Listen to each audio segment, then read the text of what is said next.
Here we go. There is a slideshow this time. Shar's all excited about that. Well, what people don't know is we put the last one together in a few hours day of. We had a couple of days notice this time. Yeah, no doubt. I'm gonna get rid of this because, okay, perfect. All right, I think we're good. So, Mike, if it's okay with you, let's giddy up. Let's do it.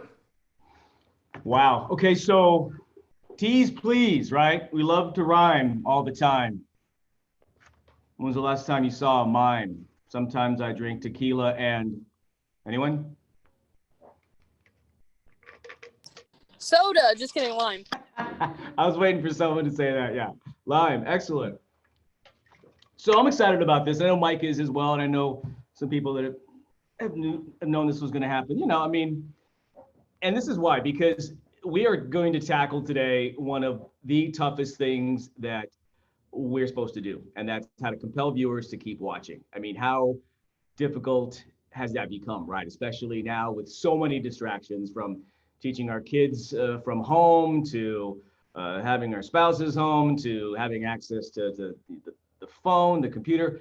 It's just become increasingly more difficult. So, and I think that's why I love tackling teases so much, because it is such a challenge. So I know that a lot of people, many of you on this Zoom call, by the way, I really wish all of you were here, but next best thing, right?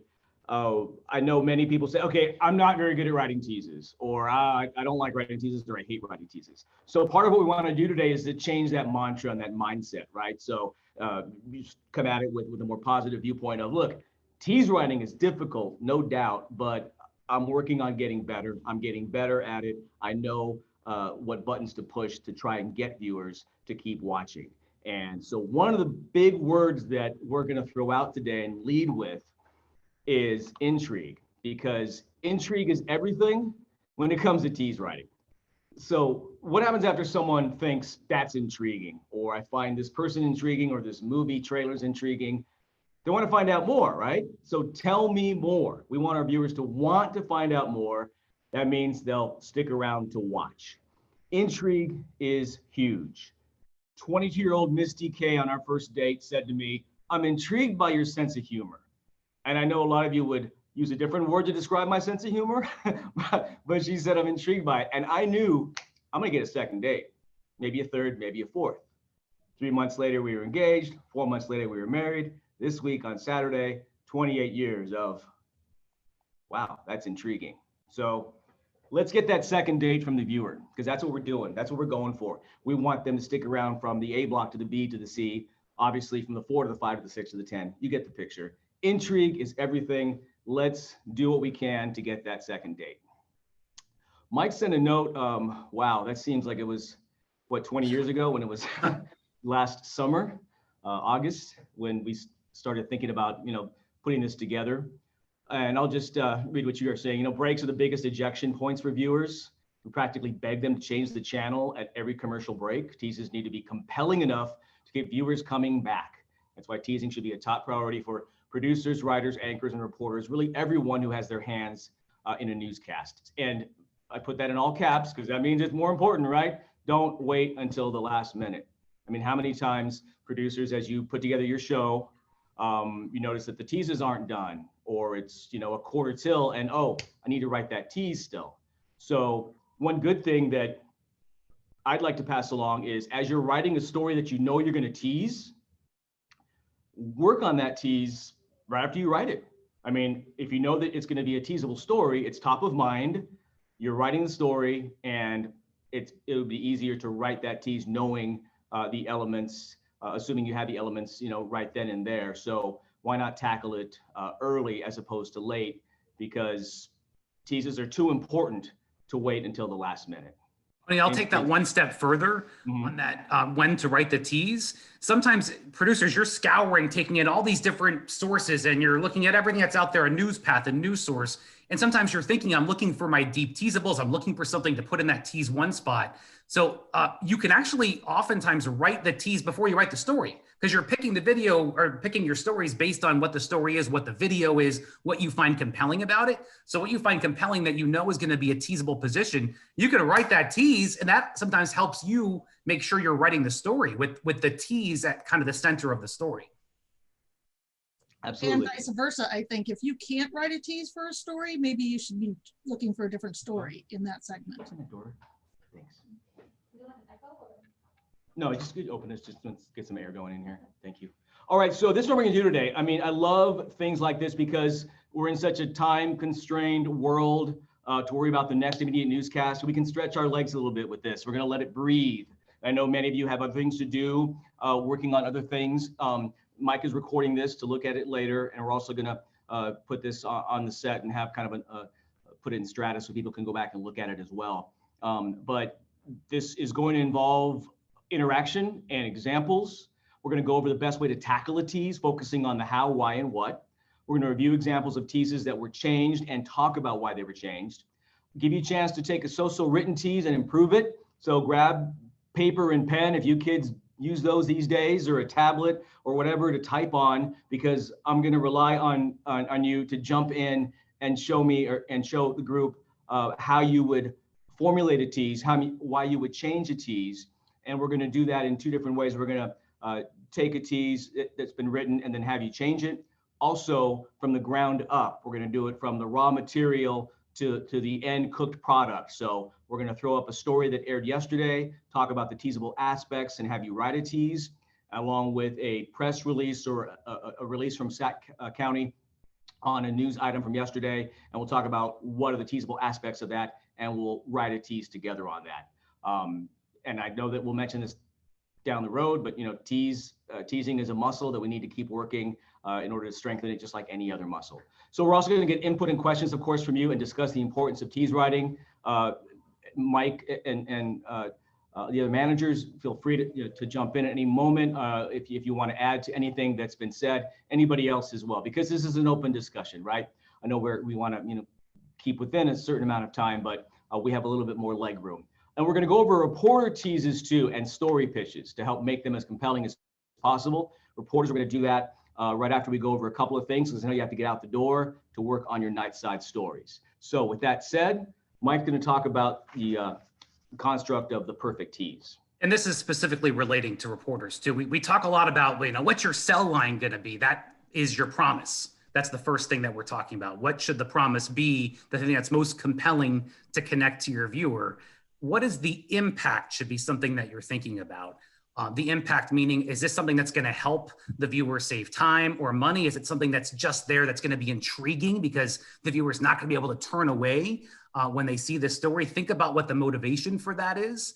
On a lot of stories, we cover a ton of follow. So if it's something that's been out there, the focus on what's new is incredibly important. Find that newest, latest piece of information. And especially for a story that's been out there that we're on live shot after live shot, day after day, tackling the what's new is incredibly important. Also, what is this going to look like? We want to make sure that this is something that has good visuals if we can at all construct that. Sometimes what's visually interesting for a reporter tease is going to be how you add the movement in to make it visually interesting.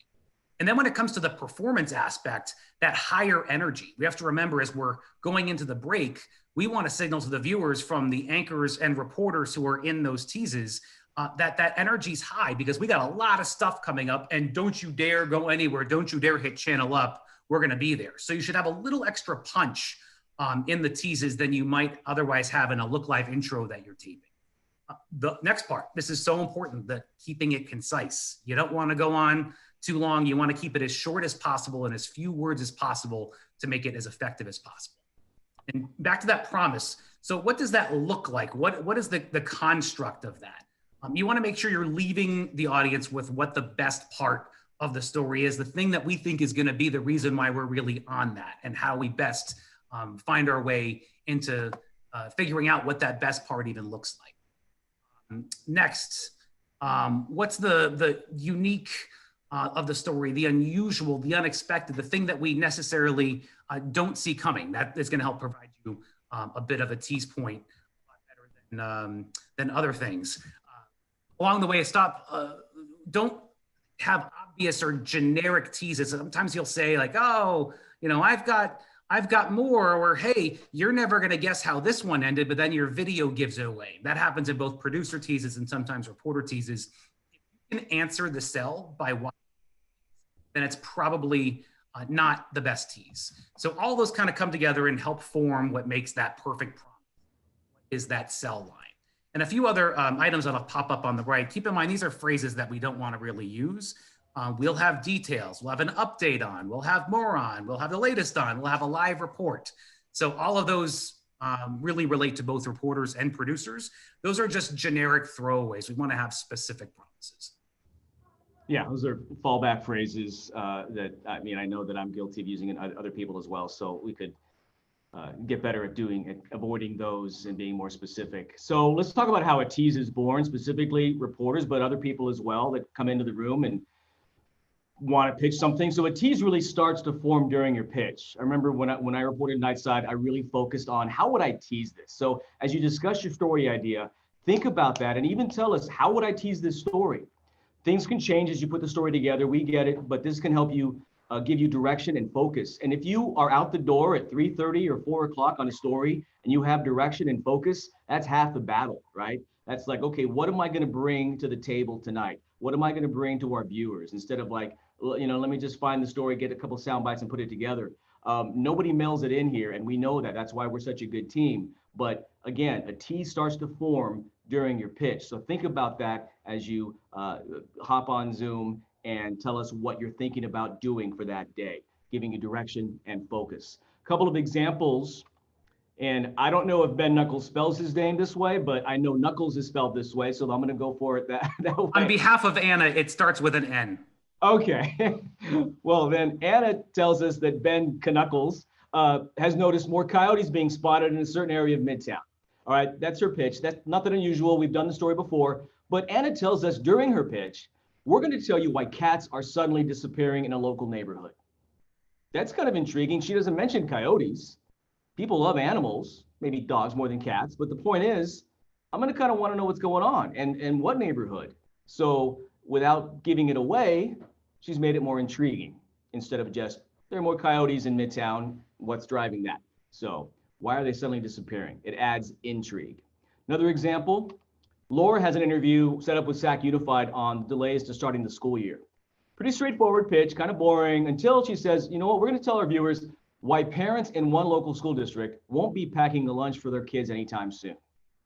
Okay, that kind of broadens it out and says maybe get people more interested, more intriguing than just a straightforward pitch, right?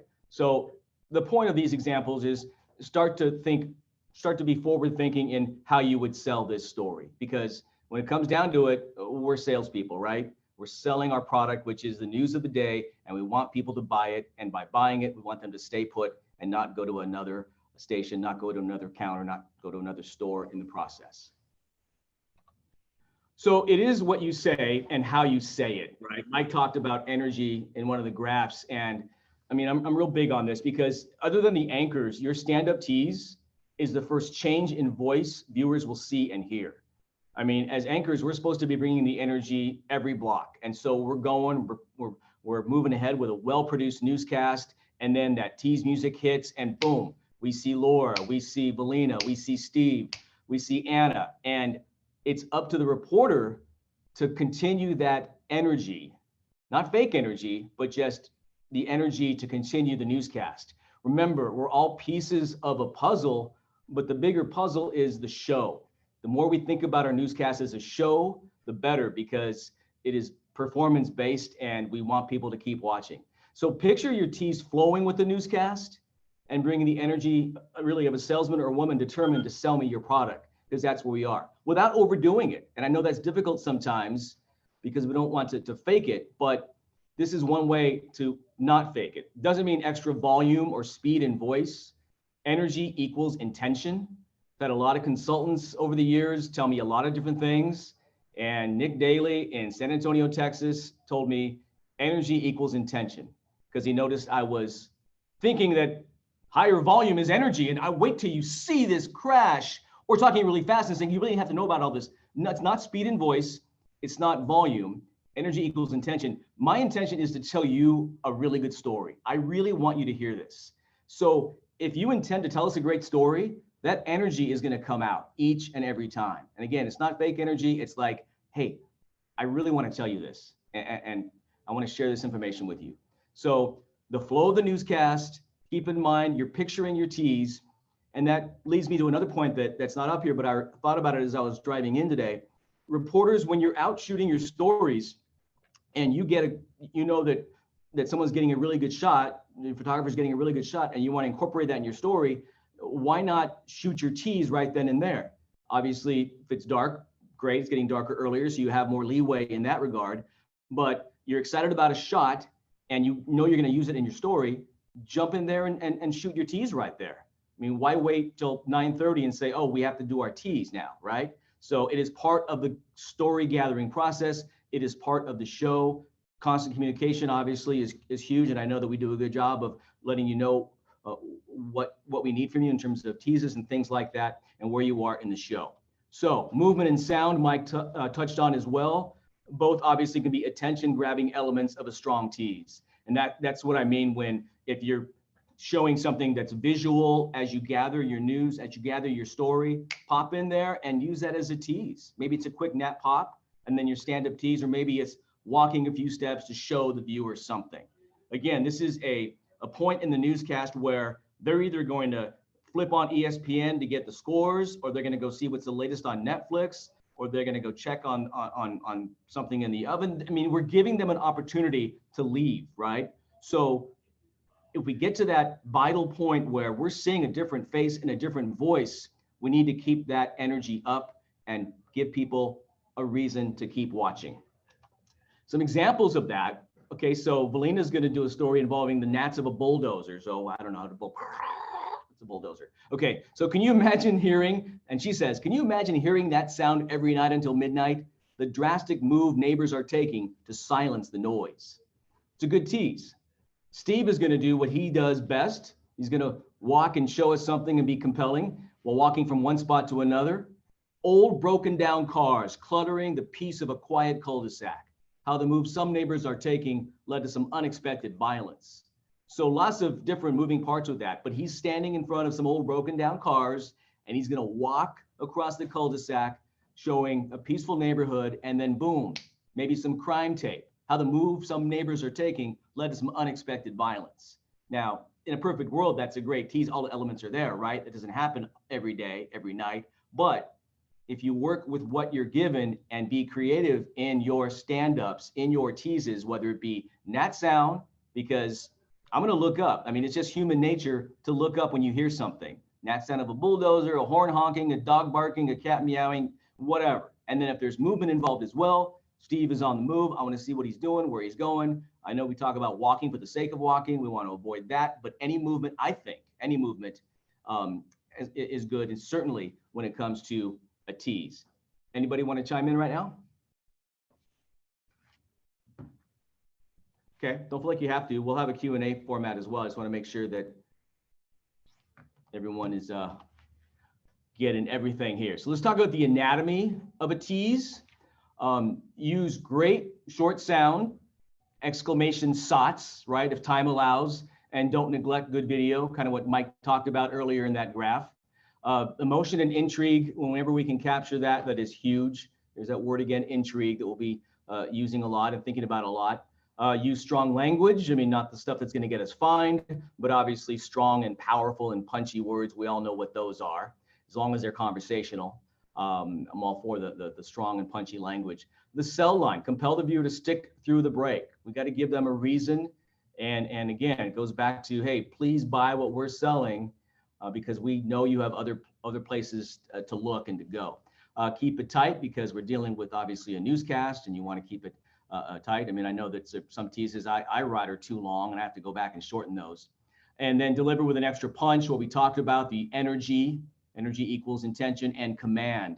And a command voice, just like that we strive to be, command anchors up on the anchor set. Same thing as when you're out in the field. You own your story. When you take ownership of something, as you know, you take more pride in it and you do a better job. It's like I had a conversation with a reporter the other day about pitching stories, and sorry, you do a better job with the stories that you personally pitch, right? Same thing. So extra punch, energy, and command. So Mike's going to talk about an example of a reporter tease that he worked with the reporter on, and what went into it and why it was changed. Yeah, this is the top is what the copy was for the tease. Could E. coli cause a staph infection? One woman says yes after she went swimming and went to the ER tonight, what doctors in the county are saying. So how was that? I would argue saying E. coli and staph is a little too specific. Staying a little bit broader, adding a little intrigue. You know, the mysterious burning infection is something where you're not calling out what it was. It's painting enough of a picture. And it also makes you feel the concern someone might have if they're feeling that after a swim in the river. And then the cell line, you know, what doctors in the counties are saying, are saying. Okay, I don't know if that's going to compel me to watch, because I would maybe expect that would be a part of the story by default. So I need something stronger as a cell line. So new tease, maybe some cover video, this mysterious burning infection, the scary souvenir after a swim in the river. Tonight, we're getting answers about the invisible dangers lurking in the water. So working in brand there, finding a little bit of cover video, dangers lurking in the water, the intrigue. But hey, the good news is we're gonna show a lot of examples today of teases of before and after with the tease with the facelift, but there's no such thing as just the right way, because we're all, as writers and storytellers, they say 10 producers, 10 shows, 10 reporters, 10 packages. And there are multiple ways to do a compelling tease. It's not like there's one right answer. And we talked about this before. It's often the most hated part of the producer's day and the reporter's day. It's because it's such a unique muscle that we have to flex. So it's like me doing triceps. I need to get the much lighter weights because my triceps are like, we're not interested. We're not that good to lift that. So I got to keep practicing the triceps to try and build those muscles that since I was 16 years old, do not want to grow on me. So, but that's what tease writing is. I'm reading that new tease you wrote, Mike, and I mean, we missed the Mike Dell'Estrito writing, man. I just picture you doing that tease out in the field, and yeah, you had me at mysterious burning infection, right? I think that may have piqued my interest. But back to the point of style, it doesn't need to be my style. Everybody's going to provide unique voice to the table, and that's why we have different reporters with different styles. We don't want just one thing out there. These are just general ideas and ways to make this happen, not at all a mold that must be fit. And like we said, we wanted to do the reporter part first in this just because for obvious reasons they need to get out and starting their stories for Nightside. So we'll continue with the overall tease workshop after we take some comments or questions from our wonderful reporting staff out there, or anybody else who wants to chime in on what we talked about. Was there anything that stood out or that someone would like to expand upon?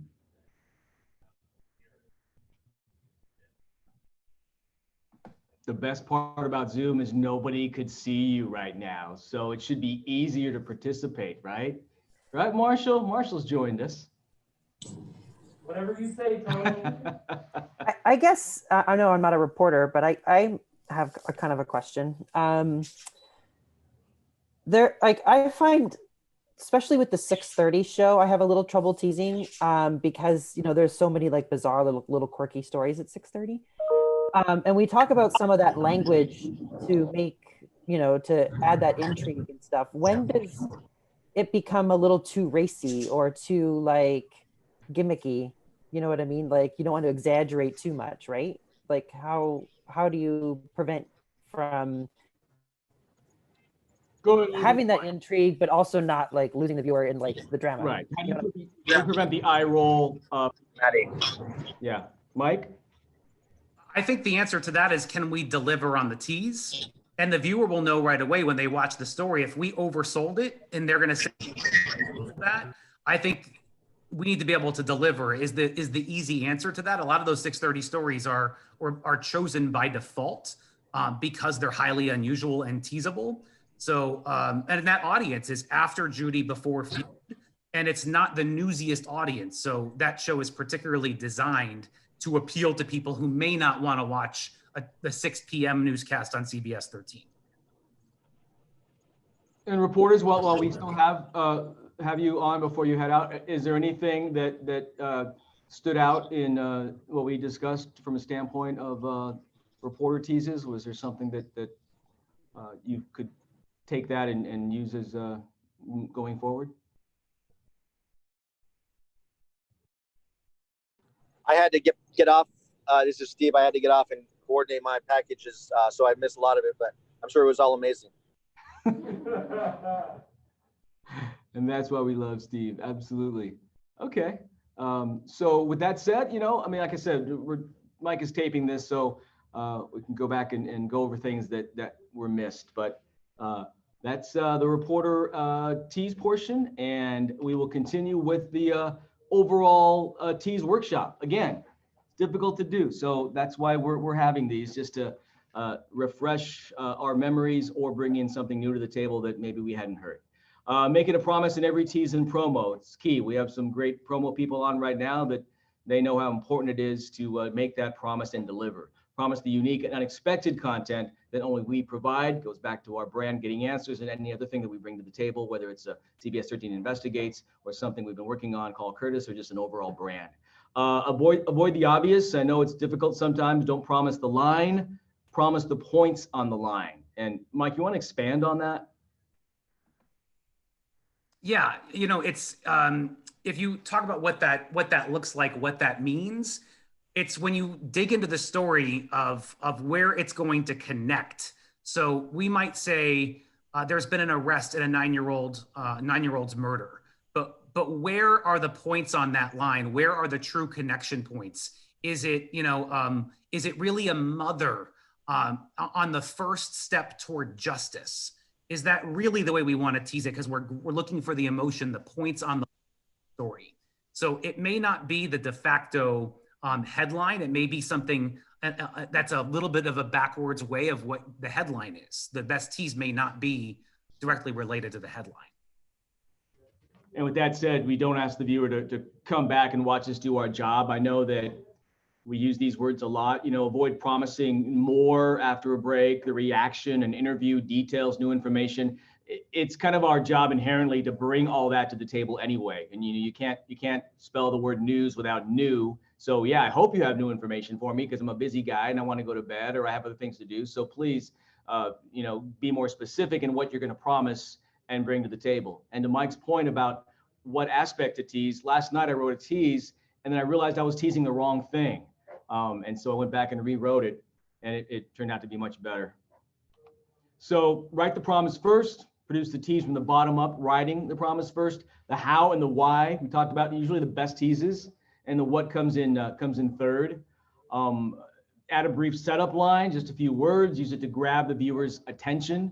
It can also be used for clarity or to reference video. And the word brief, I mean, that's what makes teases so challenging. They have to be quick.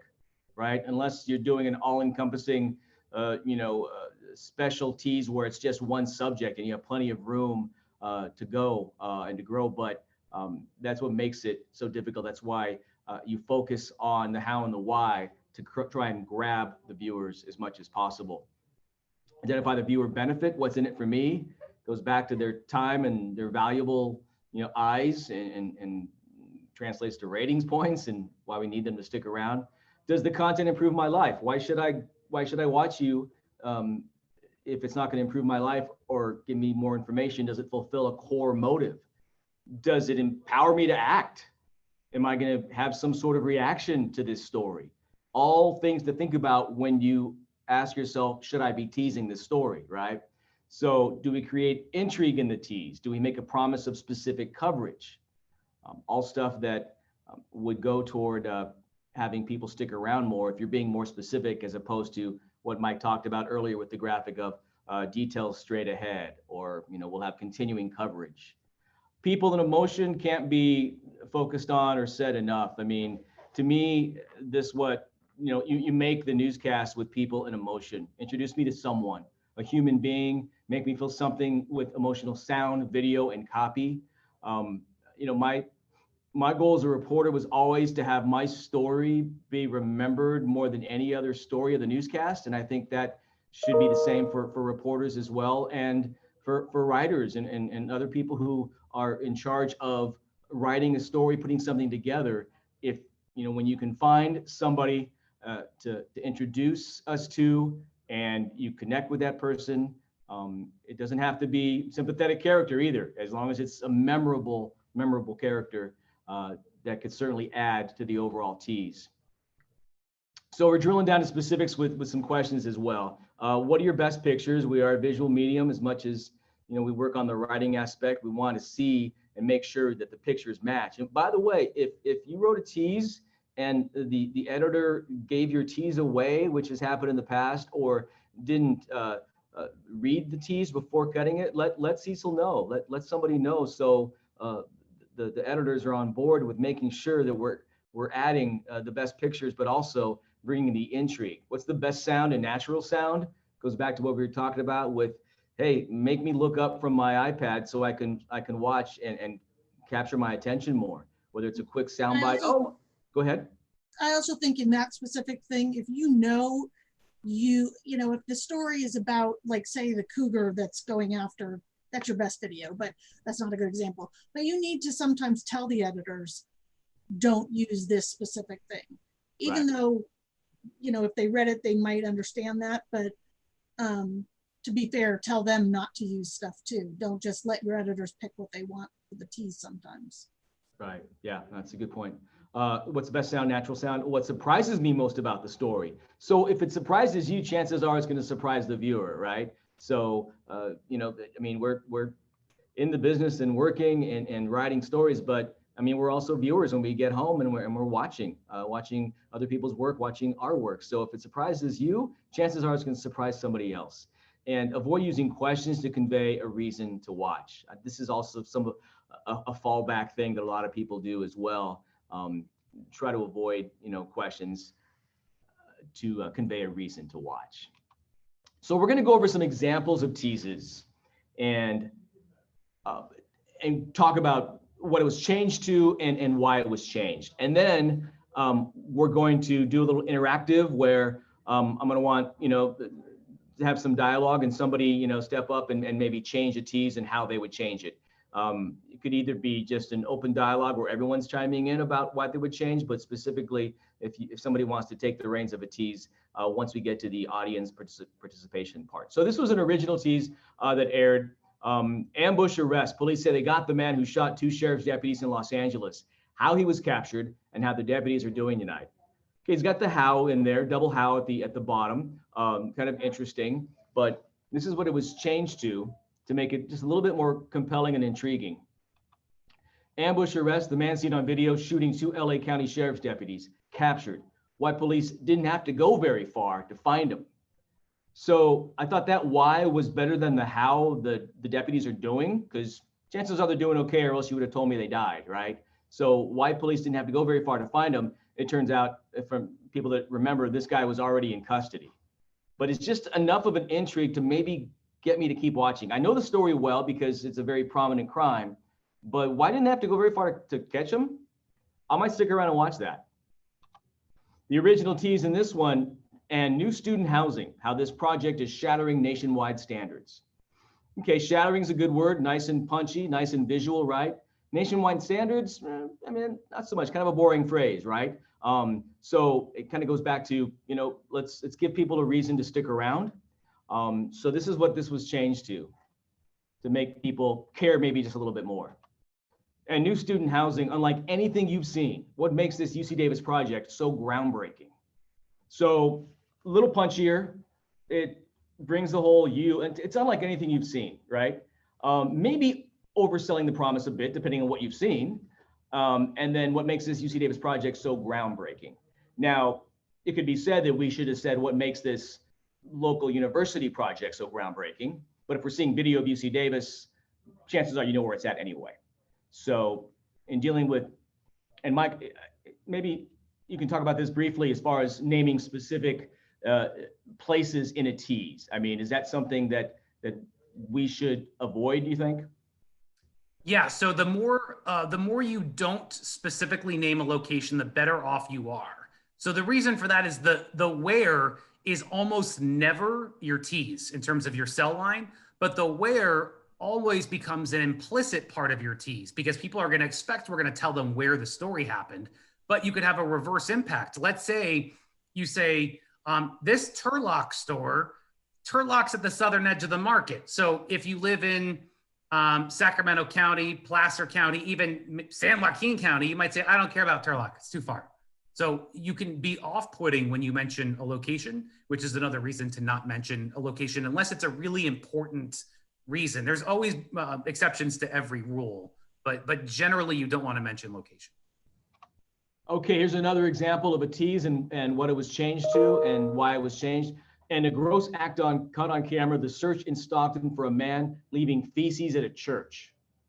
You're pretty much telling me like the whole story right there, right? We know it was a gross act, it was caught on camera. And right there we say it's in Stockton and the search is on and he left feces at a church. All right, what else are you gonna tell me? I guess I wanna watch that, but probably not, right? So we changed it to this, and a gross act caught on camera, the search for a man leaving something at a church, and they weren't donations. So just a little nuance there and we know it was gross, it's caught on camera, okay, but maybe guess what it was? But are you more likely to stick around for this tease? I think you might be.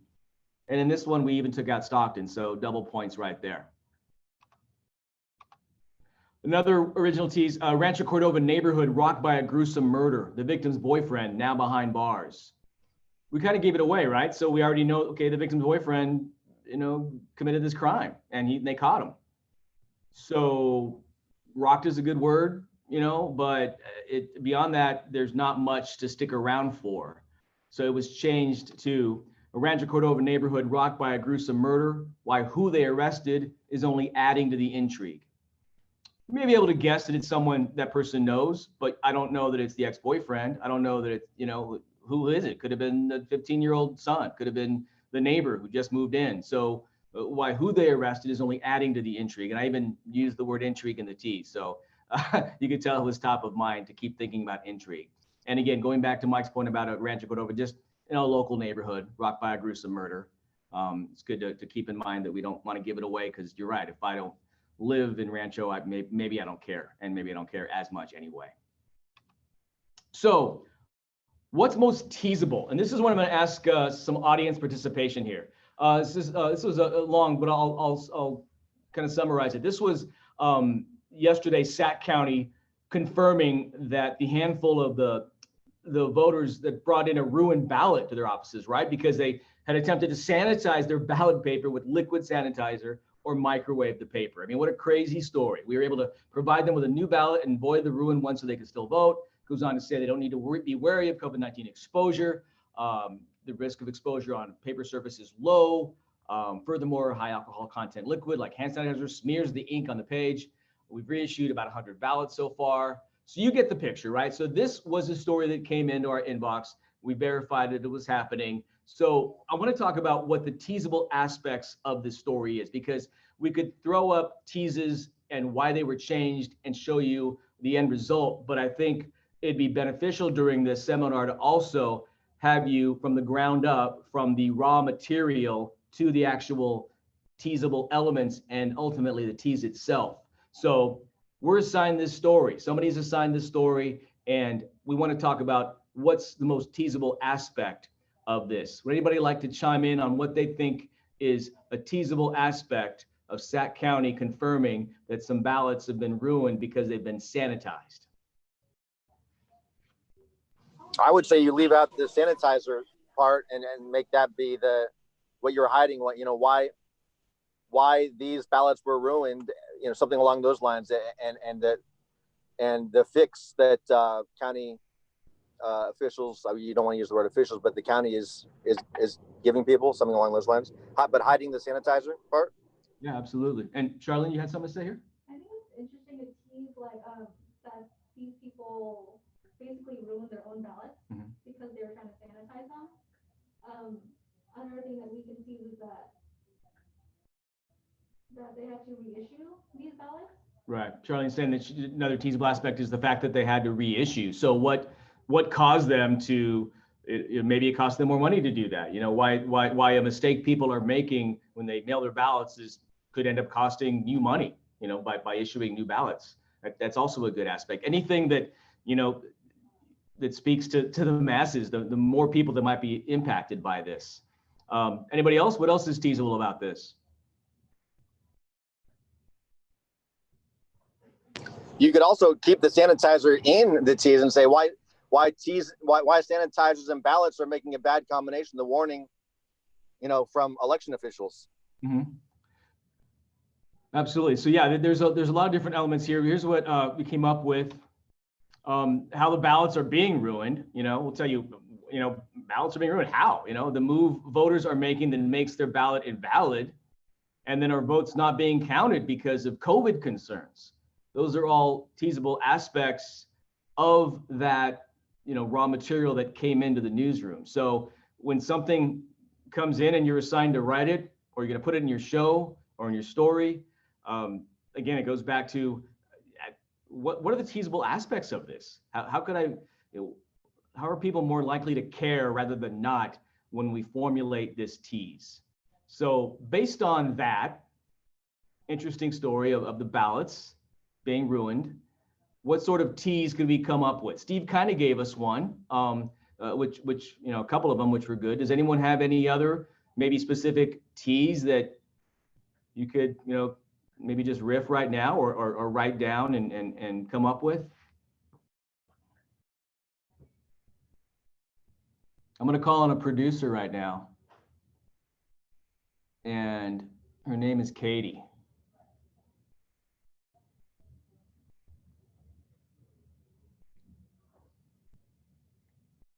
I don't think she's on the call. I don't think she's on the call. Oh, okay, because she's doing the 7, of course. All right. Does anybody have any way to tease that then? Just, we could talk it through. I will. This is Darren. I am the worst tease writer, but I'll try just to give you some energy, Tony. No, Darren, you're not the worst tease writer. Remember what I said at the beginning. I always give teases away. I always tell the whole story. Aaron, you're not the worst, because most of those writing examples were mine. That's not true either. We are all in need of refining our craft, and that's what we're doing here. So, Darren? I'll just do a simple one. How a microwave could impact your vote being counted. Sure. Yeah, that's interesting. I mean, it's like, okay, what are you talking about? I want to know more, right? Goes back to I want to know more. So here's what a couple of possible teases are. Ballots ruined before they can even be counted. How it happened, and will the votes be thrown out?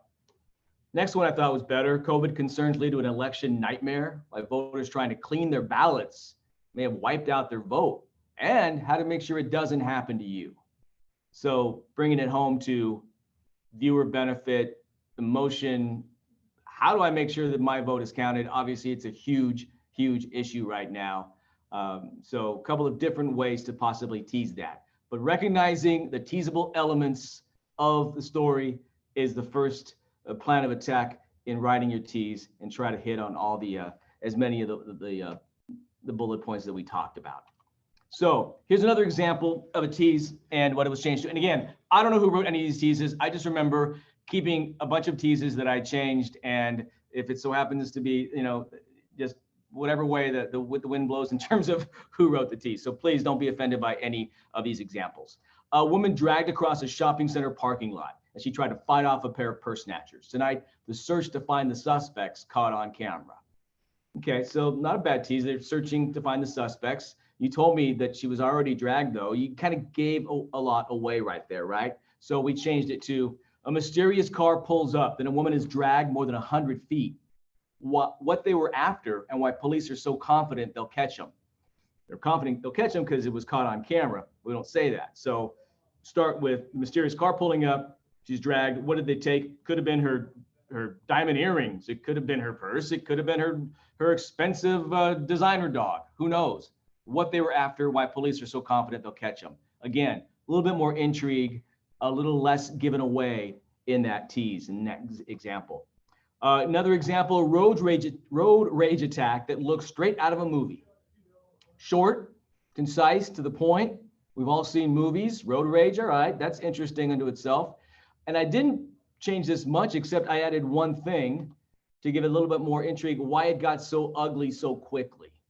So we know that it was something to see out of a movie, the road rage attack, but what happened where things just escalated so quickly? And I can't remember why, but I remember teasing it that way because I thought that was just a little bit more, giving people a little bit more of a reason and intrigue to stick around. So audience participation time, and this time I want more audience participation, please. How would you change this tease, right? An unexpected landing along a busy Yolo County street, how people on the ground jumped into action when they saw a hot air balloon coming down. So I wrote this tease because I think I wrote the story about the hot air balloon that suddenly came down. It was unexpected, obviously, but we already told you that it's a hot air balloon. So I went back and reworked it after writing it into something else. But I would like some participation now from somebody who would change this tease. This was just what it says, a hot air balloon ride. I think it was in Galt. Anyway, it came down in the middle of a parking lot. Galt's in Sacramento County. That Galt's not in Yolo. You're right. So it wasn't Galt. That was a test for everyone. I think it was Woodland. There you go. I think it was Woodland too. That's Yolo County. Yeah. So now people on the ground jumped into action when they saw a hot air balloon coming down. So may I ask a question just for context, because I'm not familiar Absolutely. with the story? When you say jumped into action, did they like help people that were in like the basket part, or Yeah. like? Yes. Okay. Yes. I would take out Yolo County, Yeah. say maybe like a busy local street. Mm-hmm. And then I think the hot air balloon is a little too specific. So Yeah. like what Maddie was asking, maybe, I don't know, kind of add like something that maybe not what the people did, but just not give away that it was a hot air balloon. Yeah. Leave that up in the air. Right? Nice. Yeah. It also depends, guys, on what our video is. So the one thing that we don't see here is what video is at our disposal. So if we've got a great shot of people on the back holding onto the basket as a hot air balloon's coming down, then we don't want to save that. We want to use our best video. So it's important to know, are the elements of that tease, do we want to be writing specifically to video where you can then talk about how this ended is something no one expected. So fair to always know what your video is, because that can and will dictate sometimes how your tease is, because you don't want to video out of the tease just because you have a good cell line necessarily. You need to use your video and come up with a cell line. Yeah, it's a good point, because obviously, it's tough to reconfigure a tease without knowing the video that you're working with, obviously, since we're a medium. And I think for this, we kept it generic in terms of showed a chaotic parking lot afterward. So I don't think we showed the hot air balloon, because I changed it to this. An unexpected landing on a busy street, how people on the ground reacted to what fell from the sky. So going back to Ariana, it was changed to along a busy street to get rid of the specific area that I may or may not care about. How people on the ground reacted. So you see like the chaos of people running to something, and you can't really decipher what it is, but something fell from the sky. So what was it? And hopefully that's enough of an intrigue and enough to get people to stick around without giving too much away. So all very good points from people.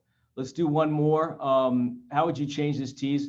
A wild chase and gun battle on the highway. New video of the pursuit in Southern California. So we tell you it's Southern California, and new video, it's like, it goes back to the obvious, what we're supposed to do, and that's our jobs. We're supposed to find new video, right? Wild chase and gun battle. All right, well, that's intriguing, and I might stick around for that. Now, with that said, let me make sure that this is the same thing. So what you need to know about this story as you reconfigure the Tease is the suspect was run over after getting out. You guys remember this? Out of the stolen car. So he gets out and runs on the freeway, and he's run over. So with that said, the video, teasing new video is absolutely underselling it in this regard. Would you say like not So- to be? Oh, sorry. No, go ahead. Would you say like not to be flippant, but like the surprise ending to this wild pursuit or something like that? Yeah, that's not bad. I mean, pursuits, we all know how pursuits typically end, right? Well, this one didn't end the way you're thinking or something like that. Yeah, along those lines, absolutely. Nick, what are you gonna say? Yeah, I was going to say something along the same lines, like a high-speed pursuit and shots fired. How this California pursuit got even crazier. Something like that. Advancing the story and saying, yeah, we want to show you what happened next. We know you've seen lots of pursuits. We know that it's interesting, and chances are if it's a pursuit, it's in Southern California. But what's the twist? What's the new element that might make me stick around and not go to bed yet? So it was changed to still ahead, a wild chase and gun battle on the highway. The suspect's shocking move after he was run over. All right, I left out the part where after he was run over, he tried to carjack somebody. So that was my bad. But I do remember that I saw that story and I was like, this is taking an even crazier turn. So again, the working on the element of keeping people around by telling a story that they want to stick around for. Run over, the suspect, shocking move. What's most teasable about this story? This was a story that aired yesterday in a Call Curtis segment. San Joaquin County Courts just launched online dispute resolution. You can now plead guilty online instead of going in person. You can also ask a judge to lower your fines or to reschedule your hearing date. It does cost $5.25 to file online. So kind of an interesting story. What would somebody say that's most teasable about this? Online dispute resolution, maybe appeal to people who, don't want to go anywhere. But what do you think we could touch on to get our viewers to stick around for this? I think you could touch on the fact that everyone's at home for the coronavirus, how you can plead guilty without even leaving your couch. Mm-hmm. I was just gonna say the same thing. Absolutely. How to get a judgment without going before a judge. Yeah. Yeah, or maybe, I think how to plead guilty narrows your audience Yeah. quite a bit. So it may be something a little A bit. traffic ticket, it affects you with a traffic ticket even, right? Yeah. When you say plead guilty, it kind of connotes like, oh, I did something really bad. Yeah. It's just like, I'm going to traffic court. Yeah, But it sounds like the convenience aspect is the prevailing thought here, because it goes back to hitting those bullet points of how are you going to make my life easier, or how are you going to give me information that's going to improve my life? And this might indeed be it. So what I talked about, the teasable aspects, is the convenience of not having to go to court. You avoid awkward in-person guilty plea, which, as I read that, not so much, but the teasable aspect definitely has to do with the convenience. And so wrote a couple of different ones, and we could talk about these. Issued a traffic ticket and want to plead guilty? Well, you can now do just that and never get out of your pajamas. Going back to Lisa's point, I would go back and change the plead guilty. Want to take care of it, maybe? That would be a way to change that, correct? Issue a traffic ticket and want to take care of it quickly. While you can now just do that, while you do just that and never get out of your pajamas. Or facing a judge without ever facing a judge. The courtroom curveball, giving you the right to take care of that traffic ticket without ever getting in your car. All right, that second one's way better. Does everyone agree?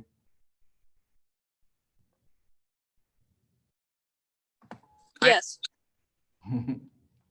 Again, it touches on the convenience aspect of making my life easier, and again, without being too specific about pleading guilty and narrowing it too much, where the viewer may not be impacted or may not care to find out more.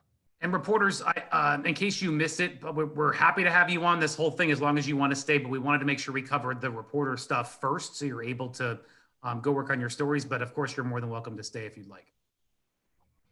So these are teases that I wrote that were changed. It was actually part of a broader email that was sent out by Mike when we started to really hone in on the Tease workshop aspect. So when people are talking about, oh, you know what, yeah, you're showing examples of my Tease work. I consider myself a good writer, but guess what? I struggle with teases too. And what I think is a good tease sometimes may not always be. In fact, this is too long as I even look at this. So let's go over this. A local shopkeeper nearly dies at her doorstep because no one around her knew CPR. Bring in some emotional sound. Somebody ran into the street and said, does anybody know CPR? How she survived and why this close call has inspired shopkeepers around her to learn this life-saving technique. So pretty long, right? Does everyone agree that that's probably a little bit too long for a tease? Yeah, that's probably like 15 seconds. Yeah, I think maybe this was part of a specialties. I can't remember, but it definitely went a little long. And what else about this can be flagged as not really intriguing enough or not really nuanced enough to rise to a good level of a tease? I don't think they inspired shopkeepers around her to learn. I want to know how she survived if nobody knew CPR. Mm-hmm. So I think you could do a stab sound bite, or, does anybody know CPR? A local shopkeeper nearly dies at her doorstep, or, because no one knew CPR, how she survived, or how she survived even though no one knew CPR. Did somebody perform CPR on her? Yeah, I believe so. Yeah, it's been a while. Then maybe that doesn't work. But no, but that's it. I can't remember, to be honest. So we'll see what we changed it to. But I know what you're saying, and it makes a lot of sense because you got to appeal to what's gonna grab the most viewers. So let's say the new tease: a local shopkeeper, healthy and full of life until she nearly dies at her doorstep. Same sound. Somebody ran to the street and said, "Does anybody know CPR?" How she survived a 99% chance of death, and why other lives may now be saved. So going back to Lisa's point of she wants to know how she survived. So we're going to tease that in this better crafted version of this tease, and also shorter, and then broaden it out to why other lives may now be saved. I mean, I'm assuming it's to inspire others to do CPR, or perhaps the shopkeepers all got together and had a CPR course or what have you. But and again, going back to, we have local shopkeepers, so we're not specific. It's not a Midtown shopkeeper. It's not a Sacramento shopkeeper. So it also we stay away from being too specific in that regard. So I think we'll all agree that was a better way to tease that story, and shorter. How would you change this tease? Feeling the heat and getting cold feet. California's high fire danger is forcing home buyers to bail. As many say, no insurance, no deal. Again, I wrote this and probably thought it was somewhat clever, but looking back, not quite sure. So this is a story about obviously the fire danger being so high that some insurance companies are offering it, and homeowners who would normally buy in high fire danger areas are bailing on what they perhaps were eyeing as their dream home. What would be a better way to tackle this tease, knowing that? I would just shorten it. I don't think you need that last sentence necessarily. You could add a Y in front of California and just leave it at why California's high fire danger is forcing homeowners to bail. Yeah, that's a good point. Whenever you read a tease and you read it over and you're like, something's missing.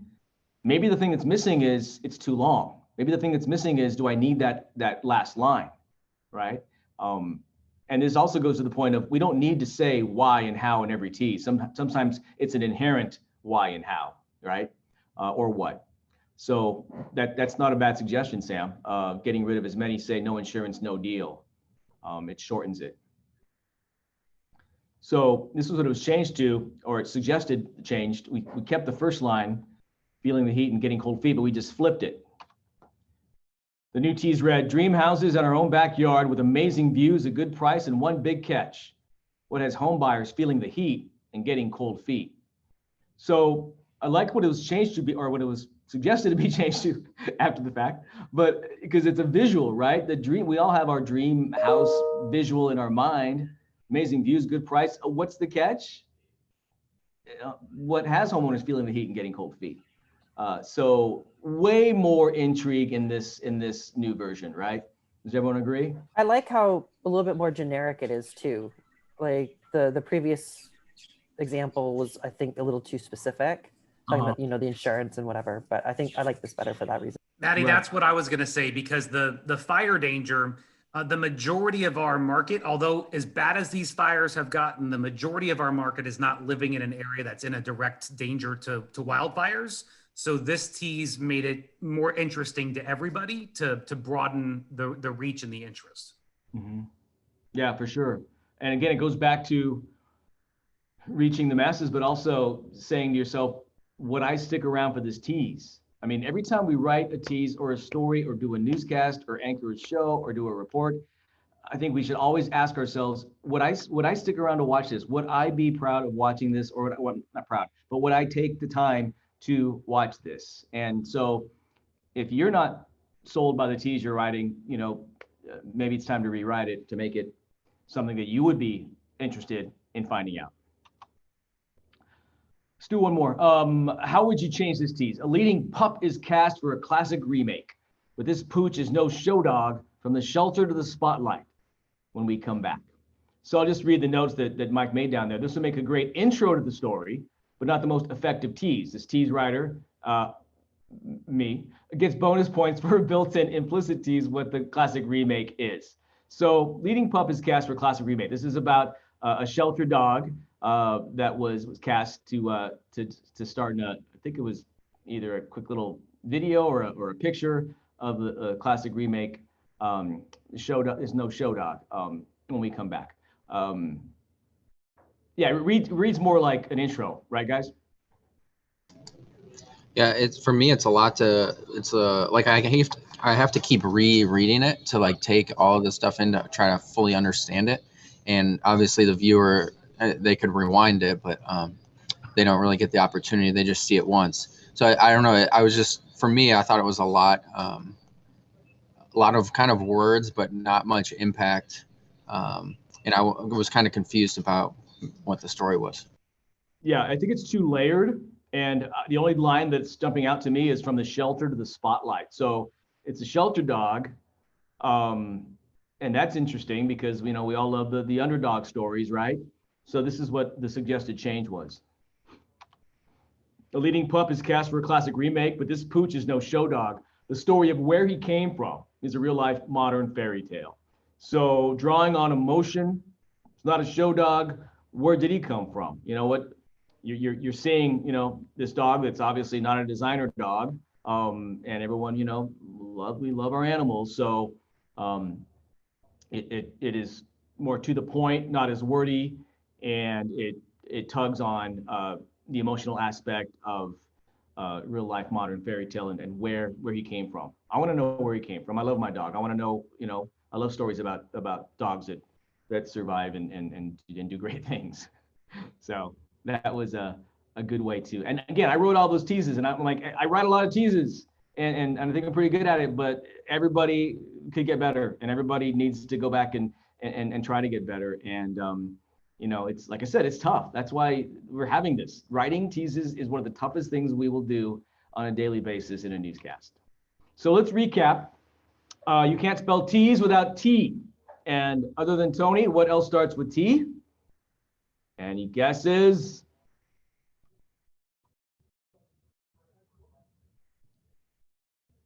I'll buy a cup of coffee when we finally see each other to whoever guesses what else a T starts with, and you can't spell T's without. Go team.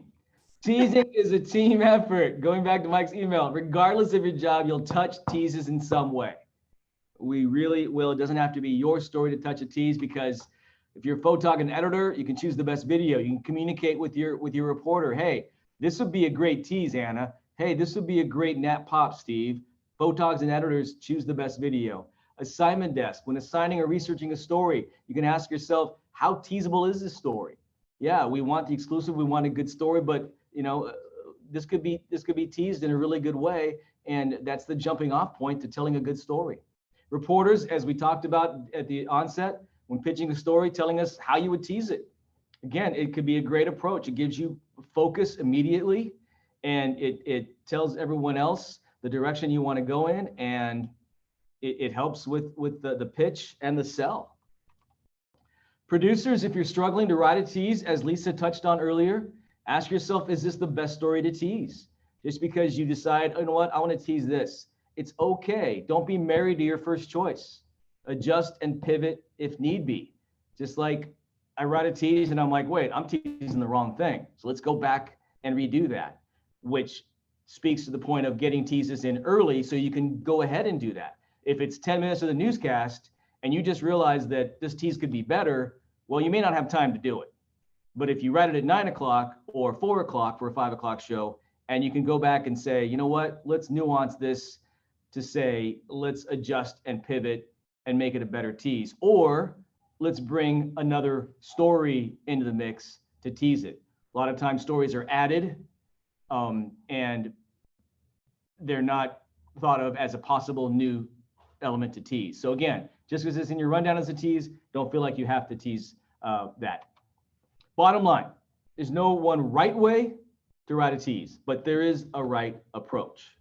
And that's what we've been talking about today and hopefully resonating with people. The best teases capture the viewer's attention through compelling video, arresting sound, nats, or the sound bites we talked about, little stab bites, good writing, and a promise. And that cell line we talk about is crucial. And then there's the delivery, the anchor, hitting the right tone. That's our job. The urgency and the intrigue, the reporter keeping up that energy as they do their stand-up tease.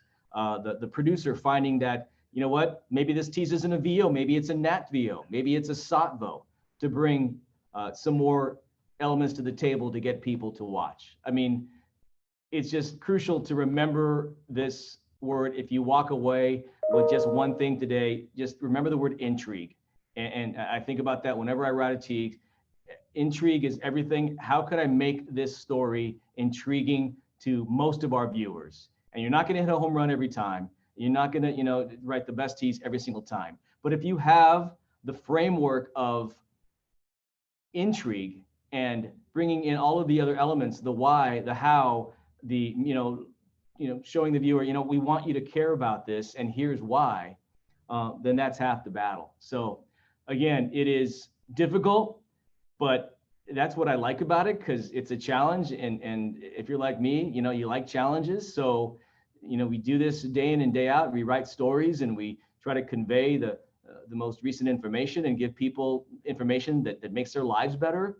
But it's tough to keep people's attention and now more than ever. So tease writing should not be an afterthought. It should be a crucial part of your show, of your story, of a newscast from an anchor standpoint, to make sure that you sell those teases that have people coming back for more. So tease, please, questions and getting answers. We haven't had a whole lot of questions, but does anybody have any about what we've gone through, or what they'd like to add, or even just immediate feedback if you think this was beneficial?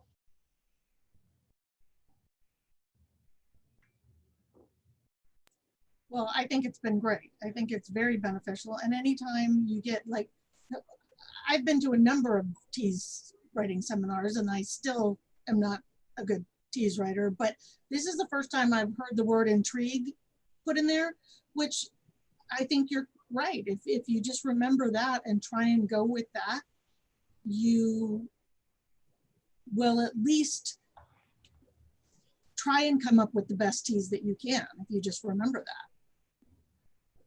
And the how and the why also. And I think the point about being the team effort, it's amazing how many times I'll see something that somebody else has written and it'll trigger a little, an idea for me. So the collaboration process in Tease writing too. You know, like if I write something and somebody sees a way to make it better, Tony and I do this a lot with the special teases too. Like by all means, you know, make the change and improve it. So having that collaboration, I think, could be really valuable. Yeah, how would you write this tease better? Or if you're struggling with the tease, by all means, a lot of times, as we know, if we take a step back from a story that we're writing or working on, or they've been looking at for a while, we need a fresh set of eyes sometimes to jump in and say, oh, why don't you tease this aspect of it? So yeah, I also think Tony has done it, and I know Nick has done it. And I think it's an important thing too, is that, you know, the story may not be written, but maybe you're writing the tease for it because you know what to make sure that the writer is putting the most teasable or the heart of the story in, because sometimes we just do the who, what, where, when, and you know, it's the one thing about the story that they forget to put in, like oh gosh, I can't remember, but Nick had a story in, and you know, it was just the most interesting thing about it. Can you remember? I think it was the restaurant, Nick, or something, and the writer just didn't put that part. Oh yeah, in. it was about a restaurant. The guy stole a woman's purse at a restaurant, but the reason that it was interesting is because the restaurant was called the Dine and Dash something, is in like Placer County somewhere off of 80. The restaurant was called the Dine and Dash Diner or something, and so that's why it was interesting. Not that may be the tease, but sometimes, you know, the teasable part sometimes gets left out, especially when it's a you know, maybe a package that's being cut down to a VOSOT and you want to make sure that you get all the facts in, but sometimes the most teasable part isn't in there. So if you know you're going to tease something, or you want that, to make sure that the writer of the story knows that's what you want in there. And I know Tony has, you know, left notes to people or said over, you know, Zoom, hey, can you make sure you include this part in the story because that's what I'm teasing. And that's important. Anybody else?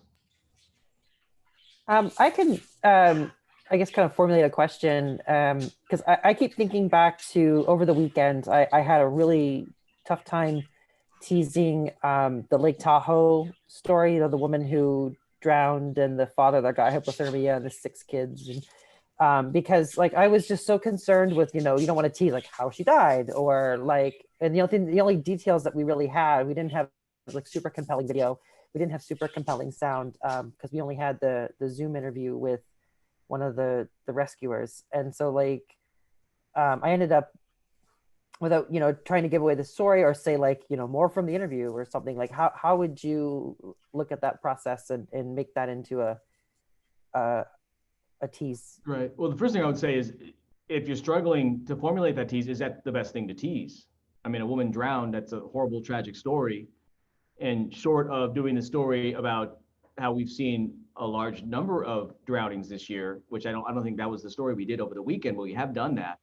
So if it can be specific enough where we say, you know, how more visitors are dying in South Lake Tahoe, but I know that wasn't the story, that was the specific tragedy. So what I would say, and anybody else feel free to chime in, maybe that's the time where you say, is this the best thing to tease? I think there were two particularly intriguing elements of that drowning, Maddie. I think number one, that she fell off and it happened right in front of her kids is really emotionally compelling when you hear that part. And secondly, my mind immediately went to the tease being what happened when the man who jumped in tried to save her, and what almost killed him because he had hypothermia. Hypothermia, yeah. So those are the two Okay. most intriguing parts of that to me. That's where my mind went to if I was going to be putting that in like an LNT or something on a Sunday night because we're leading with it. Yeah. Okay. That's fair. I was so worried about like teasing the death part and like, you know, the accident and stuff. Yeah, you so. definitely have to be careful, Maddie. It's a good point. You can't try to create a tease that your viewer is going to find like, oh, that was distasteful. You know, right. There are things that maybe very intriguing, but inappropriate. So we have to, you know, kind of use some judgment of where that line is. But there are probably a ton of ways you could do very inappropriate intrigue. So I think it's also whenever, just like anything else, if we say, "Ooh, is that a little graphic?" or "Ooh, is this a little much?" It's great to just get other people's thoughts. You know, on the weekend, you know, grab Steve or Marley or you know, or Alex, and make sure you're just having that discussion, because sometimes we talked about here, the two heads are better than one, and maybe together you come up with something, or someone's gut checking you. For sure. Okay. Thank you so much.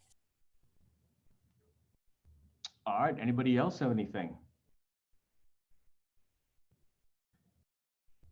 If not, then I just have one last thing, and that is thank you on behalf of Mike and everybody else. This has been great. I mean, he said he thinks it's going to run about 75 minutes, and we're at 78 minutes, so pretty darn close in terms of a workshop. And I know it's difficult to do over Zoom. I wish, you know, we could see each other and read each other's body language and perhaps have more participation. But I know that that it's difficult in this platform. But, you know, I put this together, or started to, along with the writers workshop, before the pandemic. I mean, in March, I sat down and just wrote a bunch of stuff on some poster boards and said, okay, I'm going to stand up and you know, it's, you know, kind of just go over some writing tips and some tease elements. So we didn't want to just let this go by the wayside just because we're not all seeing each other every day, because we have the same job to do every day, regardless of the circumstances. So credit to Mike for making sure and pushing that we still do this in a different way. So again, just thank you for your time. I know that we all have things to do, but I also know that this is really critical, and you'll probably think about, you know, a lot of what was said as you write teases, and maybe not in the moment right now, but as far as once we get down to the nitty gritty, you know, job of coming up with a tease, hopefully a lot of this will come back to you, and you'll write that better tease to try to keep our viewers. It's one of the toughest things to do, but I think that we have a great and talented group here, and the more we refine those muscles that need to be strengthened, the better our product is going to be. So I want to thank you personally for taking time to listen, and go get them. Thanks, everybody.